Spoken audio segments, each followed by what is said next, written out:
রাজস্থানের জয়পুরের মুকুটে যুক্ত হলো আরও এক সাফল্যের পালক। সোমবার পর্যটকদের উপচে পড়া ভিড় লক্ষ্য করা গেল ঐতিহাসিক আমের ফোর্টে।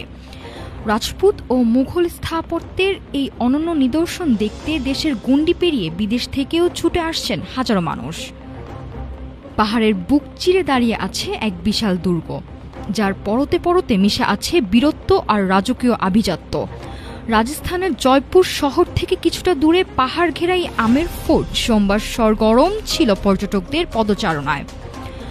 ড্রোন ফুটেজে উঠে এসেছে দুর্গের সেই বিশালতা, যার 12 কিলোমিটার দীর্ঘ প্রাচীর আজও জানান দেয় সেকালের সুরক্ষা ব্যবস্থার কথা। 1592 সালে নির্মিত এই দুর্গটি 2013 সালে ইউনেস্কোর বিশ্ব ঐতিহ্যের স্বীকৃতি পায়। 4টি বিশাল প্রাঙ্গণ আর শৈল্পিক কারুকাজ দেখে মুগ্ধ দর্শনার্থীরা।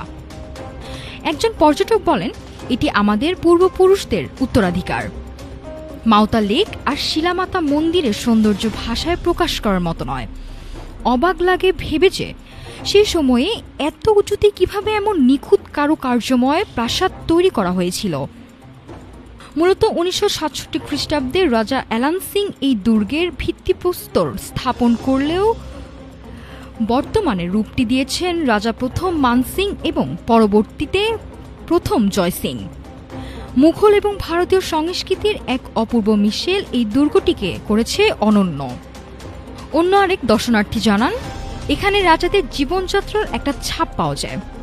মুঘল এবং ভারতীয় সংস্কৃতির যে ব্লেন্ডিং বা মিশ্রণ এখানে দেখা যায় তা সত্যিই দেখার মতো।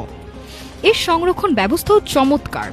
ইতিহাস এবং প্রাকৃতির এই মিলন মেলা দেখতে আসা পর্যটকদের কাছে আমের ফোর্ট শুধু একটি দুর্গ নয়, বরং সময়ের অতল গহ্বরে হারিয়ে যাওয়া এক রাজকীয় উপাখ্যান। নাফিসা সামিয়া, ঢাকা টুডে।